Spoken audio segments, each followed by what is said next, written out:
शासनपति श्रमण भगवान महावीर स्वामी के चरणों में अनंत अनंत आस्था के साथ वंदन। जिन शासन देव जिन शासन माता को नमन। आत्मज्ञानी सद्गुरुदेव युग प्रधान आचार्य भगवान के चरणों में अनंत अनंत आस्था के साथ वंदन। आत्मप्रिय शमित मुनि जी, धर्मानुरागी बंधुओं, माताओं, स्नेहशीला बहनों, तत्वार सूत्र के पहले अध्ययन में 5 ज्ञान का विषय चल रहा है। हमने 4 ज्ञान की चर्चा की, जिसमें मति ज्ञान, श्रुत ज्ञान, अवधि ज्ञान, मनोपरव ज्ञान, और दोनों ज्ञानों के भीतर में जो अंतर है उसके बारे में भी चिंतन किया कि मति ज्ञान किन को होता है, किन को हो सकता है, श्रुत ज्ञान किसको होता है, अवधि ज्ञान और फिर मनोपरव ज्ञान, दोनों में क्या अंतर है। आज का और विषय है, अंतिम विषय जो है, सर्वद्रव्य पर्यायेषु केवलस्य। 30वां सूत्र है, केवल ज्ञान की प्रवृत्ति समस्त द्रव्यों और समस्त पर्यायों में होती है। यानी विषय चल रहे थे किसका क्या विषय है, तो वो आया था हमारे सामने, मति स्रोत यो निबंधेयो द्रव्यस्व सर्व पर्यायेषु। मति ज्ञान और शुद्ध ज्ञान की प्रवृत्ति ग्राह्यता सर्व पर्याय रहित अर्थात परिमित पर्यायों में युक्त सब द्रव्यों को जानता है, मति ज्ञान और शुद्ध ज्ञान। रूपी स्वदेह अवधि ज्ञान रूपी पदार्थ को ही जानता है। तदनंत भागे मनोपर्यास, रूपी पदार्थ का भी अनंतवा भाग मनोपर्यव ज्ञान जानता है, क्योंकि वो सिर्फ मन की पर्यायों को जानता है और एकदम सूक्ष्म विषय है। और आगे कहा, सर्वद्रव्येषु पर्यायेषु केवलस्य, सर्वद्रव्य पर्यायेषु केवलस्य, केवल ज्ञान की प्रवृत्ति समस्त द्रव्यों और समस्त पर्यायों में होती है। द्रव्य और पर्याय इन सब के अंतर्गत केवल ज्ञान की केवल ज्ञान की जो शक्ति है वह केवल एकादि द्रव्य और कतिपय पर्यायों तक ही सीमित नहीं है। वे एक द्रव्य को जानता है, दूसरा ऐसा नहीं, सभी द्रव्य और सभी पर्याय को जानता है। केवल ज्ञान पूर्ण ज्ञान है। यह ज्ञान चेतना शक्ति के संपूर्ण विकास के समय प्रकट होता है। यह ज्ञान शाश्वत यानी निरंतर रहता है, एक बार उपलब्ध हो जाने पर समाप्त नहीं होता, बना रहता है, यानी यह ज्ञान अप्रतिपाती है। केवल ज्ञान का विषय है सर्व द्रव्य और सर्व पर्याय को, जितने भी द्रव्य हैं, जितने ही पर्याय है, भूत के, भविष्य के, वर्तमान के, उन सब को पूर्ण रूप से जानने का कार्यक्षेत्र केवल ज्ञान का है। यह ज्ञान चेतना शक्ति का संपूर्ण विकास है, यानी इसके आगे कोई ज्ञान नहीं। पूर्ण ज्ञान जो है वो है केवल ज्ञान है। यह ज्ञान शाश्वत यानी निरंतर रहता है। एक बार जिसको ये केवल ज्ञान प्राप्त हो गया वो बाद में गिरता नहीं है, अप्रतिपाती नहीं है, निश्चित प्रतिपाती नहीं है, अप्रतिपाती ज्ञान है। कोई भी वस्तु या भाव ऐसा नहीं जो इसके द्वारा प्रत्यक्ष न जाना चाहिए। इसको जानने में किसी और माध्यम की जरूरत नहीं है, सीधा प्रत्यक्ष डायरेक्ट आत्मा के ज्ञान के प्रकाश में सभी द्रव्य पर्याय मालूम होती है। सर्वद्रव्यों की और सर्वद्रव्यों की त्रिकालवर्ती अनंत अनंत पर्यायों को एक साथ एक समय में केवल ज्ञान प्रत्यक्ष जानने की शक्ति रहता है। यह एक ही प्रकार का है, बाकी सबके भेद प्रभेद है, पर केवल ज्ञान अपने आप में एक ही है, संपूर्ण है, इसमें सब कुछ समाहित हो जाता है। आत्मा में एक साथ कितने, अब शिष्य ने आगे प्रश्न पूछा कि 5 ज्ञान के बाद तो हमने सुन ली, अब एक जीव की अपेक्षा से आत्मा में कितने ज्ञान हो सकते हैं, एक आत्मा में कितने ज्ञान ज़्यादा से ज़्यादा होते हैं। 5 ज्ञान की चर्चा आपने की, तो 31वें सूत्र में बता रहे हैं, एकादीनी भाज्यानि युगपदेकस्मिन्ना चतुर्भ्य, एक आत्मा जीव में एक साथ 1 से लेकर 4 ज्ञान तक हो सकते हैं।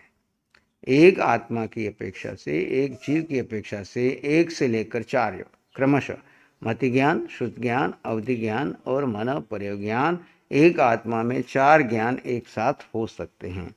5वां ज्ञान केवल ज्ञान है, वह आत्मा में अकेला ही रहता है।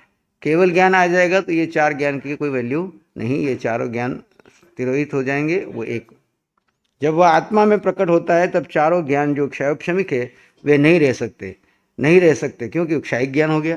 केवल ज्ञान क्षयिक है, समस्त ज्ञानावरण कर्म का क्षय होने पर यह आत्मा में प्रकट होता है केवल ज्ञान। ज्ञान के जितने आवरण थे सारे, क्योंकि पहले जो 4 ज्ञान है वो कुछ क्षय कुछ उपशम से क्षयोपशमिक है, लेकिन जब क्षयिक ज्ञान प्राप्त हो जाता है, केवल ज्ञान प्राप्त हो जाता है, तो फिर क्षयक्षमिक ज्ञान सब समाप्त हो जाते हैं, क्योंकि डायरेक्ट प्रकाश मिल रहा है। जैसे सूरज का प्रकाश डायरेक्ट आपको मिल रहा है, बीच में कोई बादल नहीं है, तो वो पूर्ण ज्ञान है सूर्य का। लेकिन बीच में अगर एक आध बादल की टुकड़ी भी आ रही है तो पूर्ण रूप से सूर्य का प्रकाश हम तक नहीं पहुंच पाता। ऐसे ही यहाँ पर कर्म के जितने बादल हैं ज्ञान के ऊपर आवरण वाले, वे सारे कर्म क्षय हो जाते हैं।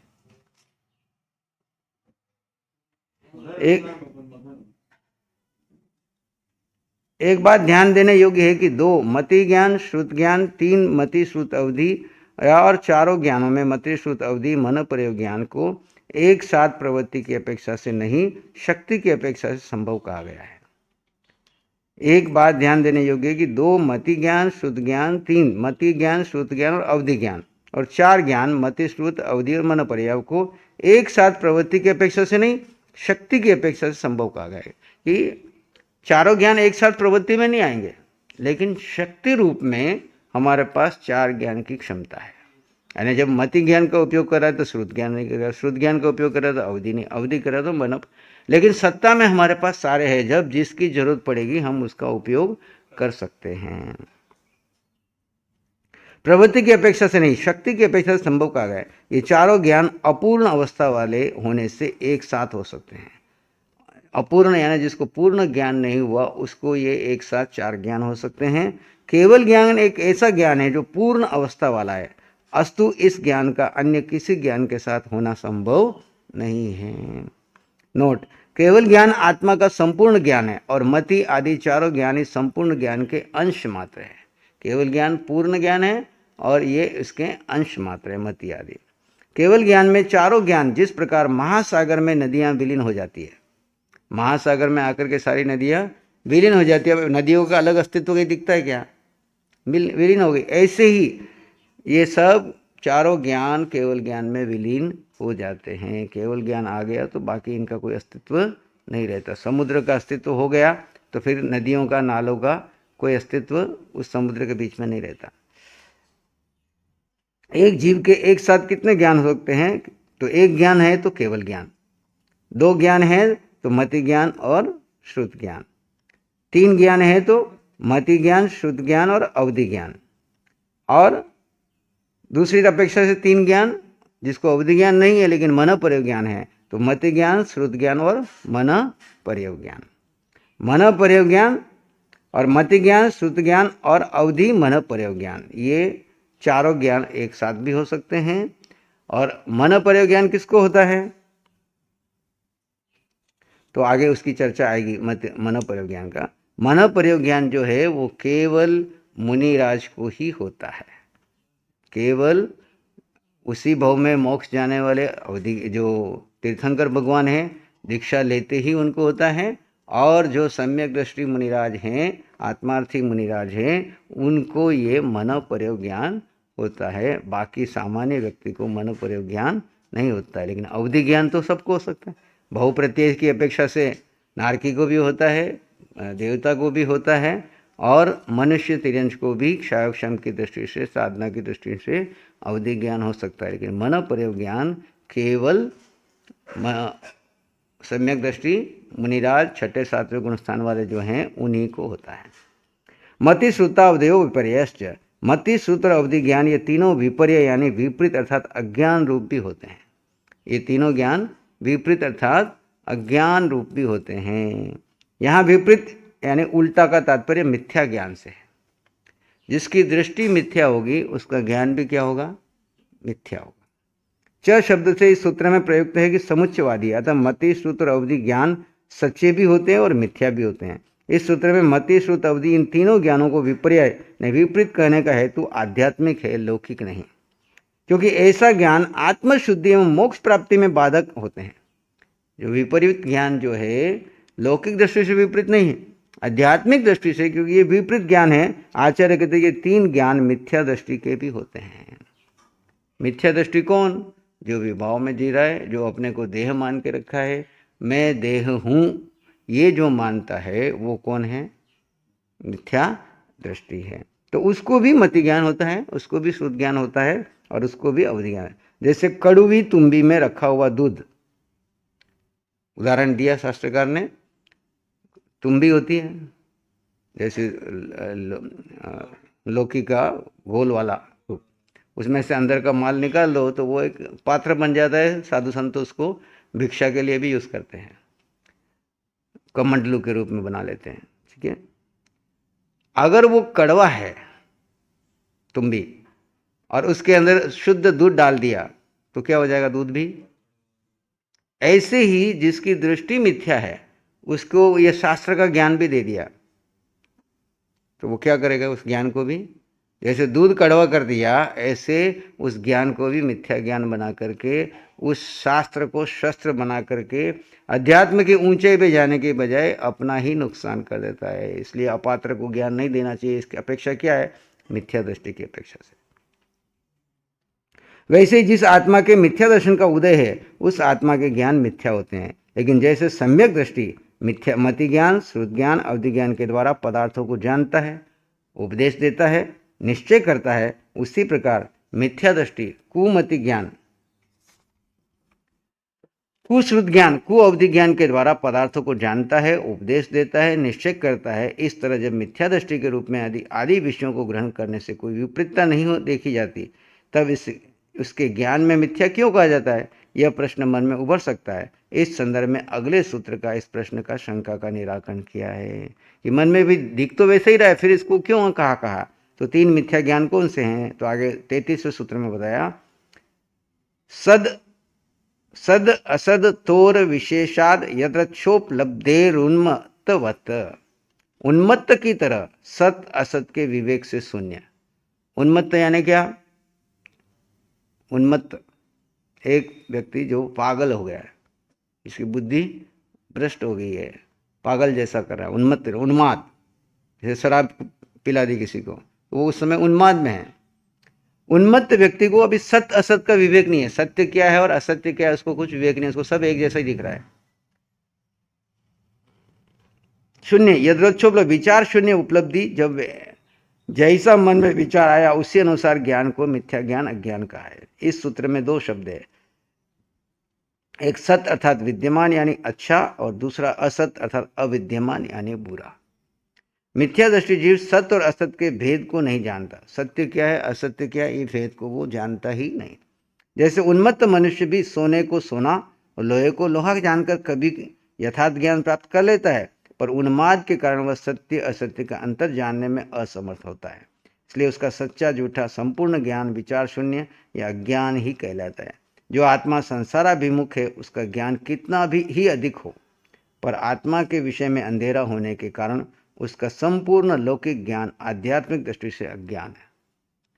जिसको अध्यात्म की दृष्टि से देखते हैं तो जिस व्यक्ति के भीतर में जिसकी दृष्टि संसार की ओर है, लौकिक ज्ञान बहुत है, बड़ी बड़ी डिग्रियां पाया हुआ है, नोबेल पुरस्कार तक प्राप्त कर लिया है, लेकिन उसकी दृष्टि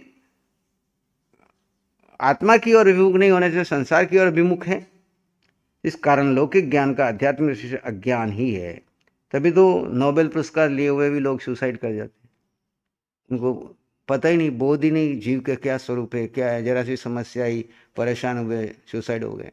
लेकिन आत्मज्ञानी व्यक्ति हो, भले ही उसके पास कुछ भी नहीं है, एक दाना भी नहीं है, लेकिन कितनी परिस्थितियां विपरीत आ जाए वो हर समय में आनंद में, बैलेंस में, समाधि में रहते हुए उस कर्म को शांतिपूर्वक क्षय कर लेता है, लेकिन कभी भी घबराता नहीं है।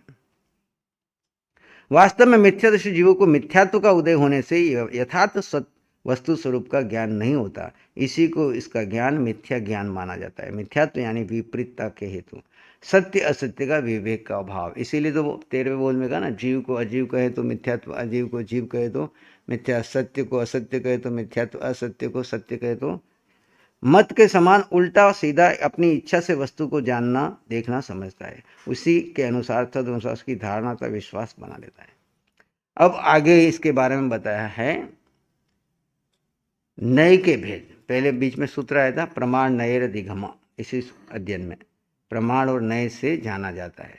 तो अब नय क्या है ना, नय के बारे में बताया है, नैगम संग्रह व्यवहार ऋजु सूत्र शब्दा नया। नैगम संग्रह व्यवहार ऋजु सूत्र शब्द समभिरूढ़ और एवंभूत, ये नय के 5 भेद हैं। ये नय के कितने हैं? 5 भेद हैं। नेगम नय जो भूत और भविष्य के पर्यायों में वर्तमान का संकल्प करता है। नेगम नय का मतलब क्या है? जो भूत और भविष्य की पर्यायों में वर्तमान का संकल्प करता है। जैसे क्या कर रही हो? खाना बना रही हूँ। किसने कहा क्या कर रही हो? किसी ने प्रश्न पूछा, वो तो मैं खाना बना रही हूँ। संग्रह नय में पूछता है समूह की अपेक्षा से विचार करने वाला नय। क्या पढ़ा है? सारा फर्नीचर पढ़ा है, पूरे के बारे में बता दिया। ऐसे व्यवहार नय में आगे इसकी हम विस्तार से चर्चा करते हैं। विवेचन, किसी भी विषय या पदार्थ को एक अपेक्षा से निरूपण करने वाला विचार नय कहलाता है। नय किसे कहते हैं? किसी भी वस्तु को एक अपेक्षा से जिसके ऊपर विचार किया जाता है, उसको हम विचार करने की जो शैली है उसको हम नय करते हैं। अर्थात पदार्थ में विद्यमान अनंत गुणों में से एक गुण की व्याख्या करके उस पदार्थ की अंशतः जानने की पद्धति नय है। किसी भी दृष्टांत को हम लेंगे तो उसको एक अपेक्षा से देखना। सर्वांगीण में तो पूरा प्रमाण आ जाता है, लेकिन अनंत गुणों में से किसी एक गुण को विशेष रूप से व्याख्या करता है तो वो किस नय से कर रहा है, किस अपेक्षा से कर रहा है। इसलिए जैन दर्शन को मैं कभी भी विरोधाभास नहीं बताया। कोई इस एंगल से बात कर रहा है, कोई एक व्यक्ति पहाड़ पर खड़ा है, कोई पूर्व से आया, कोई पश्चिम से आया, कोई उत्तर से आया, कोई दक्षिण से आया, चारों दिशा से पहाड़ पे लोग चढ़ रहे हैं। जिसको जो रास्ता मिला उस रास्ते की व्याख्या कर रहा है, तो कोई गलत तो है नहीं। कोई इस पूर्व की अपेक्षा से बता रहा है, कोई पश्चिम की अपेक्षा से, कोई उत्तर की अपेक्षा। लेकिन जो चोटी के ऊपर खड़ा हुआ है वो चारों तरफ से देख रहा है और वो बताता है कि ये सभी अपने अपने एंगल से ठीक बता रहे हैं। इन्होंने जो देखा है, जिस गुण की ये बात कर रहे हैं, वो तो यहाँ पे उसी नय की बात बता रहे हैं। इसी को हमारे यहाँ पे अनेकांत का सिद्धांत कहा और व्यक्त करने की शैली को शाद्वाद शैली का। और शाद्वाद शैली में नय एक साधन है एक एक अपेक्षा से बताने का। इस सूत्र में नय के 5 भेद किए। नय का प्रथम भेद है नेगम नय, जो भूत और भविष्य पर्यायों में वर्तमान का संकल्प करता है। भूत और भविष्य को पर्यायों में से वर्तमान का संकल्प करता है। जो पर्याय पूर्ण नहीं उसे पूर्ण मानता है, जो पूर्ण नहीं हुई उसे क्या करता है? पूर्ण मानता है। उस ज्ञान को तथा वचन को नेगम नय कहा जाता है। यह नय तीनों कालों भूत भविष्य और वर्तमान को ग्रहण करता है तथा भूत भविष्य का वर्तमान में संकल्प करता है। जैसे एक मनुष्य कुल्हाड़ा लेकर वन को जाता है। मार्ग में उससे कोई पूछता है आप वन क्यों जा रहे हैं? वो उत्तर देता है मैं इंद्र लेने के लिए वन जा रहा हूँ, जबकि वो लकड़ी लेने जा रहा है। वो कहता है मैं इंद्र लेने के लिए वन में जा रहा है, जबकि वो लकड़ी लेने जा रहा है, परंतु वो उसका संकल्प उस लकड़ी से इंद्र की प्रतिमा बनाने का है। उसके मन में क्या भाव है कि मैं यहाँ से कुल्हाड़ा लेके वन में जाऊँगा, वहाँ से लकड़ी लेके आऊँगा और आ करके एक इंद्र की प्रतिमा तैयार करूँगा। तो किसी ने उसको पूछा आप कहाँ जा रहे हो? तो उसने ये नहीं कहा कि मैं लकड़ी काटने जा रहा हूँ, उसने कहा मैं वन को इंद्र लेने के लिए वन में जा रहा हूँ। क्योंकि उसके भविष्य में उस लकड़ी का क्या करना है उसका संकल्प उसमें है, वो बात अभी ये नहीं बता रहा है। अतः वह अपने संकल्प में ही इंद्र का व्यवहार करता है। जो पर्याय अभी निष्पन्न नहीं हुई उसे वह निष्पन्न मानकर करता है। यह नेगम नय है। नेगम नय का विषय सबसे अधिक और विशाल है, सबसे अधिक और विशाल है, क्योंकि यह सामान्य और विशेष दोनों का ही लोक रूढ़ी में के अनुसार कभी गौण रूप से और कभी मुख्य रूप से अवलंबन करता है। क्लियर हो गया? नेगम नय का मतलब है वर्तमान में वो भविष्य में क्या करने वाला है उसकी बात कर रहा है। कुल्हाड़ा लेके जंगल में जा रहा है। हाँ, जैसे अभी कोई बहन आती है और किसी बहन को पूछती है आप क्या कर रहे हो? बोले मैं रसोई बना रही हूँ, जबकि वो कोई एक विषय व्यक्तिगत रूप से कोई चीज़ गर्म कर रही है ना, भले पानी गर्म कर रही है, पर उसके दिमाग में क्या है कि मैं रसोई बना रही हूँ, मैं नाश्ता बना रही हूँ, जबकि वो नाश्ता बना नहीं है, प्रयोग चालू है। वो उसने भविष्य की बात भी उसमें ले ली और वर्तमान में जो क्रिया कर रही है वो भी ले ली। ऐसे ही कुल्हाड़ा लेकर के जो व्यक्ति जंगल में जा रहा है उसने कह दिया कि उसने जंगल में से लकड़ी ला करके इंद्र को बनाना है, इंद्र की मूर्ति बनानी है, तो उसने कह दिया कि मैं इंद्र लेने जा रहा हूँ। अब नय का दूसरा भेद है संग्रह नय। संग्रह नय क्या कहता है? यह समूह की अपेक्षा से विचार करता है। ये क्या करता है? समूह की अपेक्षा से विचार करता है। जो बात नेगम ने में तो ये माया में नहीं आएगा। माया नहीं आती है।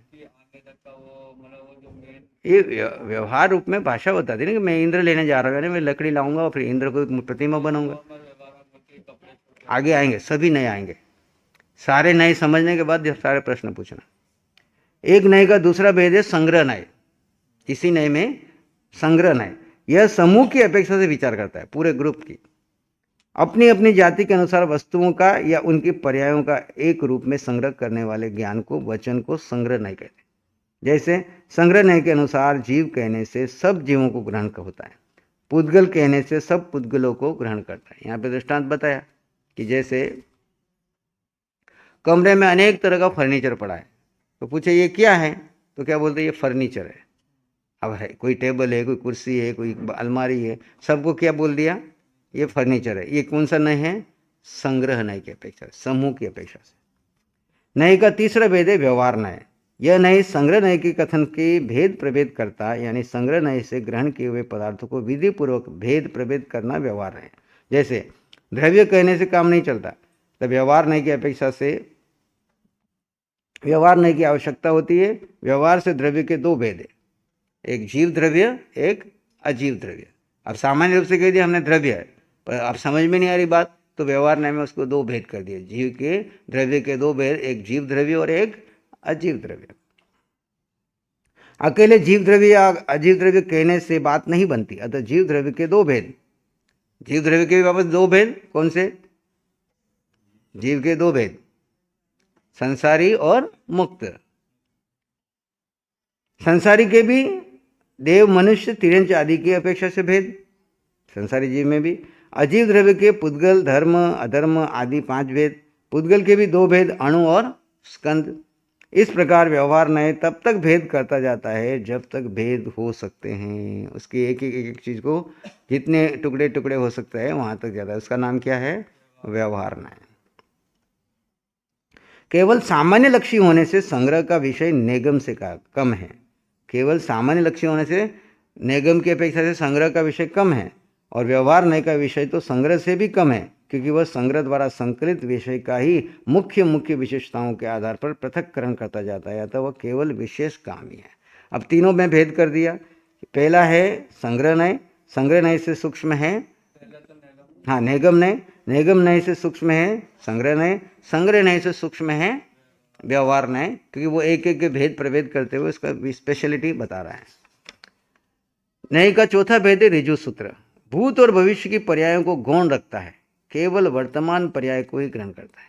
अब उससे भी सूक्ष्म आ गया, कौन सा, ऋजु सूत्र नय।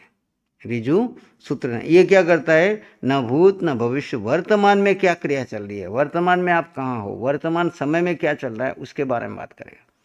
उस ज्ञान का वचन को ऋजु सूत्र नय कहते हैं, अर्थात केवल वर्तमान काल के संबंध रखने वाले विचार ऋजु सूत्र नय की कोटि में परिगणित हो। जैसे कोई कभी सेठ रहा हो किंतु वर्तमान में वह भिखारी हो जाए, तो उसे इस नय की अपेक्षा से सेठ नहीं कहेंगे, क्या कहेंगे, भिखारी ही कहेंगे। जैसे कोई भूतकाल में बहुत बड़ा सेठ था, लेकिन वर्तमान में उसकी सारी स्थिति चली गई, तो उसको क्या कहेंगे, ये कि वर्तमान में वह भिखारी है तो उसको भिखारी कहा जाएगा, भूतकाल में जब जो सेठ होगा वर्तमान में उसको सेठ कहा जाएगा।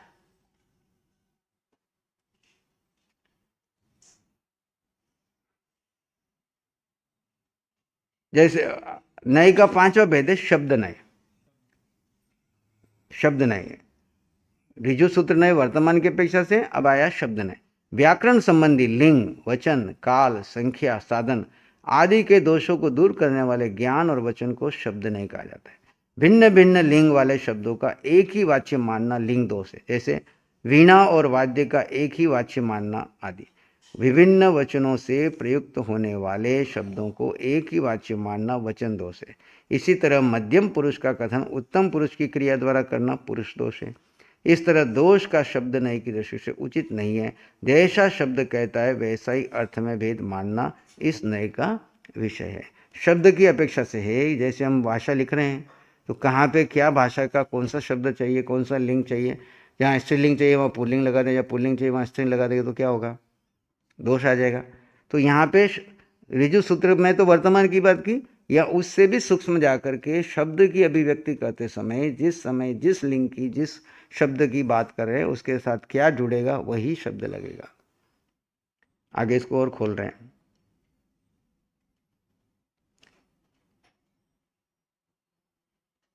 शब्द नय में समभिरूढ़ एवं एवंभूत नय समाहित है। इसमें भी दो नय मिले हुए हैं शब्द नय में, इसलिए इस सूत्र में दोनों अलग से परिगणित नहीं है। जो विचार शब्द की व्युत्पत्ति के आधार पर अर्थ भेद की कल्पना करता है वह समभिरूढ़ नय है। जो विचार शब्द की व्युत्पत्ति के आधार पर अर्थ भेद की कल्पना करता है उसे समभिरूढ़ नय है। यह नय जो शब्द जिस अर्थ में रूढ़ हो उसको उसी रूप में ग्रहण करता है। जैसे इंद्र, इंद्र देते ही आपको समझ में आता है किसकी बात कर रहे हैं। शक्र और पुरंदर, ये तीनों शब्द स्वर्ग के स्वामी इंद्र के भिन्न भिन्न गुणों को कहते हैं। वह आनंद करता है, इसलिए इंद्र शक्तिशाली होने से शुक्र और शक्र और नगरों को उजाड़ने वाला होने से पुरंदर कहा जाता है। इस तरह ये नए की चर्चा हमने की, बाकी की चर्चा अगले अध्ययन में फिर होगी। जय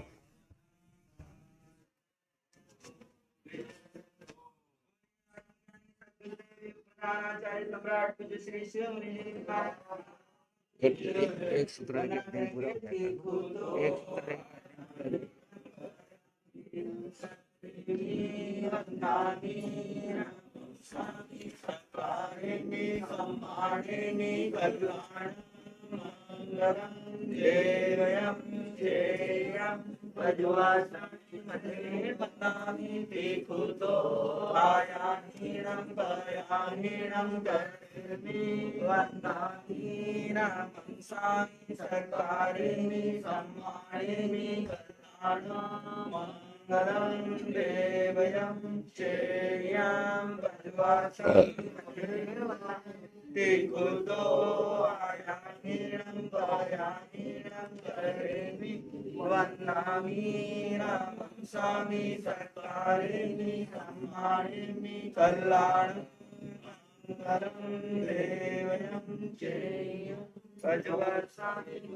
आचार्य भगवान पधार चुके हैं।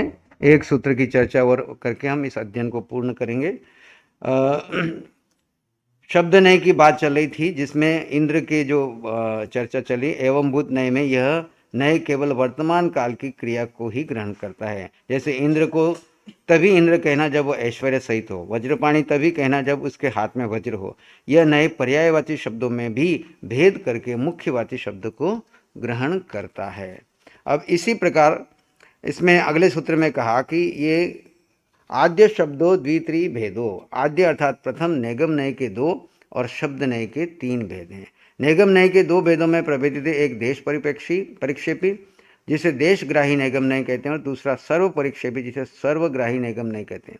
इसी प्रकार शब्द नय तीन भेदों में प्रभेदित है, एक सांप्रत, दूसरा समविरूढ़ एवं तीसरा एवं भूत नय। सर्वग्राही निगम नय सामान्य को ग्रहण करता है, जैसे सोने, पीतल, मिट्टी का भेद न करके सभी प्रकार के गढ़ों को एक गड़ा शब्द में ग्रहण करता है। देशग्राही निगम नय देश अर्थात अंश को ग्रहण करता है, जैसे यह सोने का गड़ा है या मिट्टी का गड़ा इत्यादि। इसमें और सूक्ष्म समग्र रूप से निगम नय द्रव्य और पर्याय यानी सामान्य और विशेष दोनों को ग्रहण करता है, किंतु कथन शैली में द्रव्य और पर्याय का कथन एक साथ नहीं हो सकने के कारण यह द्रव्य को मुख्य करके पर्याय को गौण करके कथन करता है तो समग्र ग्राही निगम नय, और इस जब पर्याय को मुख्य करके तथा द्रव्य को गौण करके कथन करता है तो देशग्राही निगम नय कहलाता है।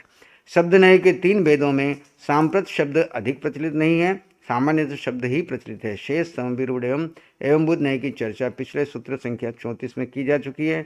नय के भेदों को संक्षिप्त रूप में निगम नय संकल्प मात्र को ग्रहण करने वाला नय, संग्रह नय जाति के विरोध बिना समूह की अपेक्षा से विचार करने वाला नय, व्यवहार नय विधि पूर्वक पदार्थों के भेद को ग्रहण करने वाला नय, ऋजु सूत्र नय वर्तमान पर्याय मात्र को ग्रहण करने वाला नय, शब्द नय लिंग आदि के भेद से पदार्थ का भेद रूप ग्रहण करने वाला नय, समभिरूढ़ पर्यायवाची शब्दों से भेद कर पदार्थ को ग्रहण करने वाला नय, और एवं भूत नय उस क्रियारूप परिगणित पदार्थ को ग्रहण करने वाला नय। इस प्रकार हमने 7 नय का वर्णन इस अध्ययन में किया। प्रथम अध्याय में मोक्ष मार्ग से संदर्भित चर्चा परिचय है। मोक्ष मार्ग में किन किन साधनों की आवश्यकता रहती है, इस पर गहन चिंतन हुआ है। मोक्ष मार्ग का सुख का मार्ग है। सुख प्राप्ति की लालसा संसार में प्रत्येक जीव को रहती है, यह उसकी नैसर्गिक अभिरुचि है।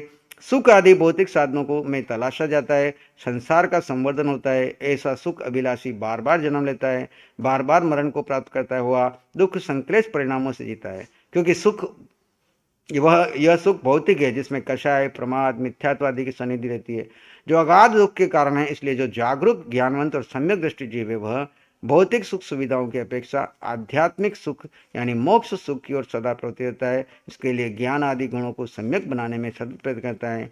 बाद में नाम, स्थापना, द्रव्य और भाव, इन निक्षेपों के चारों प्रकार से वस्तु स्वरूप को जानने का उपक्रम करता है। फिर प्रमाण एवं न्याय रूपी सप्तभंगी, शाद्वाता, नैगम आदि द्वारा सप्त तत्वों में समझकर निर्देश आदि 6 तथा 7 आदि 8 उपायों द्वारा सप्त तत्वों को भली भांति समझने से अपना ध्यान केंद्रित करता हुआ अपने ऐहिक और पारलौकिक दोनों रूपों में जीवन को सार्थक करता है। प्रथम अध्याय जो ज्ञान का विषय है, मोक्ष शास्त्र का, अगला प्रकरण जीव का प्रकरण होगा। वो यथा समय। ओम शांति। आचार्य।